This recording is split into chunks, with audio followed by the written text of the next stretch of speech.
അനധികൃത റെയ്ഡിനെതിരെ printing industries association ജില്ലാ കമ്മിറ്റിയുടെ നേതൃത്വത്തിൽ നാദാപുരം പഞ്ചായത്ത് ഓഫീസിൽ പ്രതിഷേധം സംഘടിപ്പിച്ചു. റീസൈക്കിൾ ചെയ്യാൻ പറ്റുന്ന സെൻട്രൽ പൊല്യൂഷൻ കൺട്രോൾ ബോർഡ് അംഗീകരിച്ചതും മതിയായ രേഖകൾ ഉള്ളതുമായ പോളി ക്ലോത്ത് ഉൽപ്പന്നങ്ങൾ പഞ്ചായത്ത് അധികൃതർ പിടിച്ചെടുത്തതിനെതിരെയായിരുന്നു ശക്തമായ പ്രതിഷേധം. നാദാപുരം പഞ്ചായത്തിലുള്ള ഉദ്യോഗസ്ഥർ ഈ ഏരിയയിലുള്ള എല്ലാ സ്ഥാപനങ്ങളിലും കയറി അനാവശ്യമായിട്ട് റെയ്ഡ് നടത്തി. പ്ലാസ്റ്റിക്കിൻ്റെ പേര് പറഞ്ഞാണ് ഇവർ റെയ്ഡ് നടത്തിയിട്ടുള്ളത്.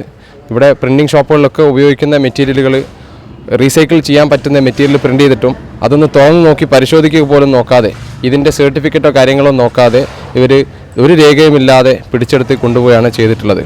ഇവിടെ സ്വയം തൊഴിൽ കണ്ടെത്താൻ ഇറങ്ങിയിട്ടുള്ള ഒരു പറ്റം സംരംഭകരുടെ ആശങ്കകളാണ് ഇവിടെ പങ്കുവെക്കുന്നത്.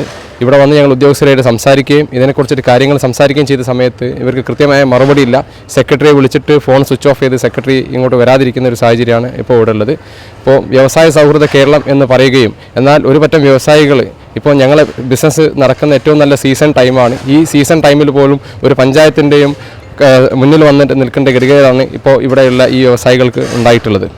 ഇവിടെ ഇപ്പോൾ ഞങ്ങൾ പ്രിൻ്റ് ചെയ്തുകൊണ്ടിരിക്കുന്ന മെറ്റീരിയലുകൾ പോളിയെത്തിലിൻ പ്രിൻ്റ് ചെയ്യണം എന്നാണ് ഗവൺമെൻറ് സംവിധാനങ്ങൾ ഞങ്ങളടുത്ത് പറയുന്നത്. പക്ഷേ പോളിയെത്തിലിൻ മെറ്റീരിയലുകൾ ഞങ്ങൾക്ക് സഫീഷ്യൻറ്റ് മെറ്റീരിയലുകൾ ഞങ്ങളിപ്പോൾ ഉപയോഗിച്ചുകൊണ്ടിരിക്കുന്ന മെഷീനറികളിൽ ഞങ്ങൾക്ക് പ്രിൻ്റ് ചെയ്യാൻ സാധിക്കാത്തത് കൊണ്ടാണ് ഞങ്ങളിപ്പോഴും ഈ റീസൈക്കിൾ ചെയ്യാൻ പറ്റുന്ന പോളി കോട്ടൺ മെറ്റീരിയലിനകത്ത് പ്രിൻ്റ് ചെയ്യുന്നത്. ഞങ്ങളെ സംബന്ധിച്ചിടത്തോളം പോളിയെത്തിലിൻ മെറ്റീരിയൽ ഇമ്പോർട്ടായിട്ടുള്ള മെറ്റീരിയൽ നല്ല മെറ്റീരിയൽ വരികയാണെങ്കിൽ ഞങ്ങൾ അതിനകത്തേക്ക് മാറാൻ സന്നദ്ധരാണ് എന്നുള്ള വിവരം ഞങ്ങൾ സംസ്ഥാന ഇലക്ഷൻ കമ്മീഷണറെയും അതേപോലെ തന്നെ ശുചിത്വ മിഷനെയും പൊല്യൂഷൻ കൺട്രോൾ ബോർഡിനെയും ഒക്കെ ഞങ്ങൾ അറിയിച്ചതാണ്. ഞങ്ങൾ സംസ്ഥാന നേതാക്കളടക്കമുള്ള ആളുകൾ അവരൊക്കെ പോയി കാണുകയും അവരോട് കൃത്യമായ കാര്യങ്ങൾ സംസാരിക്കുകയും ചെയ്തതാണ്. ഇപ്പോൾ സെൻട്രൽ പൊല്യൂഷൻ കൺട്രോൾ ബോർഡ് അംഗീകരിച്ചിട്ടുള്ള മെറ്റീരിയലാണ് ഞങ്ങളിപ്പോഴും പ്രിൻ്റ് ചെയ്യുന്നത്. അത് പല ഗൂഢലക്ഷ്യങ്ങൾ കാരണം കേരള പൊല്യൂഷൻ കൺട്രോൾ ബോർഡ് അത് നിരോധിക്കാൻ വേണ്ടിയിട്ട് ഗവൺമെൻറ്റിന് റെക്കമെൻഡ് ചെയ്യുകയാണ് ഉണ്ടായത്. അതിൻ്റെ അടിസ്ഥാനത്തിൽ അതിൻ്റെ പേര് പറഞ്ഞുകൊണ്ടാണ് ഈ ഉദ്യോഗസ്ഥർ ഷോപ്പിൽ വന്ന് വളരെ മോശമായ രൂപത്തിൽ ഞങ്ങളോട് സംസാരിക്കുകയും ഞങ്ങളുടെ ഷോപ്പ് അടച്ചു പൂട്ടണം എന്നുള്ള രൂപത്തിൽ വരെ സംസാരിച്ചുകൊണ്ട് ഞങ്ങൾ നികുതി കൊടുത്ത് വാങ്ങിയിട്ടുള്ള ഈ മെറ്റീരിയലുകളൊക്കെ വളരെ മോശമായ രൂപത്തിൽ വളരെ ശ്രദ്ധിക്കാതെ അത് കീറി മെറ്റീരിയലൊക്കെ കൊണ്ടുവന്ന് ഇവിടെ ഡംപ് ചെയ്തിട്ടിരിക്കുന്നത്. ഞങ്ങൾ കൃത്യമായിട്ടും ഞങ്ങൾ റീസൈക്കിൾ ചെയ്യാൻ സാധിക്കുന്ന പോളി കോട്ടൺ മെറ്റീരിയലാണ് ഇപ്പോൾ ഞങ്ങൾ ഉപയോഗിക്കുന്നത്. അത് തന്നെ ഞങ്ങൾ ഉപയോഗശേഷം തിരിച്ചെടുത്ത് അത് തിരിച്ചു കൊണ്ടുവരുന്ന ആളുകളെടുത്ത് നിന്ന് 20 രൂപ കിലോന് ഞങ്ങൾ അങ്ങോട്ട് കൊടുത്തുകൊണ്ട് അത് തിരിച്ചെടുക്കാൻ ഞങ്ങൾ സന്നദ്ധരാണ് എന്നുള്ളത് ഞങ്ങൾ അറിയിച്ചിട്ടുണ്ട്. ഞങ്ങളുടെ ഷോപ്പിലൊക്കെ അതിൻ്റെ സ്റ്റിക്കർ ഞങ്ങൾ പതിപ്പിച്ചിട്ടുണ്ട്.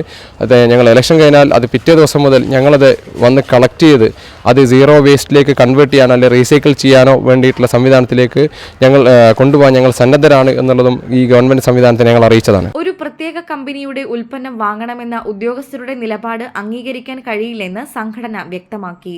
GST നൽകി വാങ്ങിയ പ്രിന്റിംഗ് മെറ്റീരിയലുകൾ ഉദ്യോഗസ്ഥർ എടുത്തുകൊണ്ടുപോയി മേഖലയിൽ 100ഓളം തൊഴിലാളികൾ വർഷങ്ങളായി ജോലി ചെയ്യുന്ന സ്ഥാപനങ്ങൾ പൂട്ടിക്കുമെന്ന നാദാപുരം പഞ്ചായത്ത് സെക്രട്ടറിയുടെ നേതൃത്വത്തിലുള്ള ഉദ്യോഗസ്ഥർ ഭീഷണി മുഴക്കിയത് പ്രതിഷേധാർഹമാണെന്ന് നേതാക്കൾ പറഞ്ഞു. സംസ്ഥാനത്ത് സ്വയം തൊഴിൽ കണ്ടെത്തുകയും അനേകം തൊഴിലവസരങ്ങൾ സൃഷ്ടിക്കുകയും ചെയ്യുന്ന കോടിക്കണക്കിന് രൂപ GST അടയ്ക്കുകയും ചെയ്യുന്ന മേഖലയെ തകർക്കുന്ന രീതിയിലുള്ള പ്രവർത്തനമാണ് ഉദ്യോഗസ്ഥന്മാരുടെ ഭാഗത്തുനിന്ന് ഉണ്ടാകുന്നതെന്നും അടുത്ത ദിവസങ്ങളിൽ ശക്തമായ സമരപരിപാടികൾ ആരംഭിക്കുമെന്നും നേതാക്കൾ അറിയിച്ചു. SPIA മുൻ സംസ്ഥാന ജനറൽ സെക്രട്ടറി ജയ്സൽ, സംസ്ഥാന ട്രഷറർ കബീർ ദാസ്, ജില്ലാ പ്രസിഡന്റ് മനോജ് കുമാർ, ട്രഷറർ രൂപേഷ്, മേഖലാ പ്രസിഡന്റുമാർ, സെക്രട്ടറിമാർ, മറ്റ് ജില്ലാ സംസ്ഥാന ഭാരവാഹികൾ പ്രതിഷേധത്തിൽ പങ്കെടുത്തു.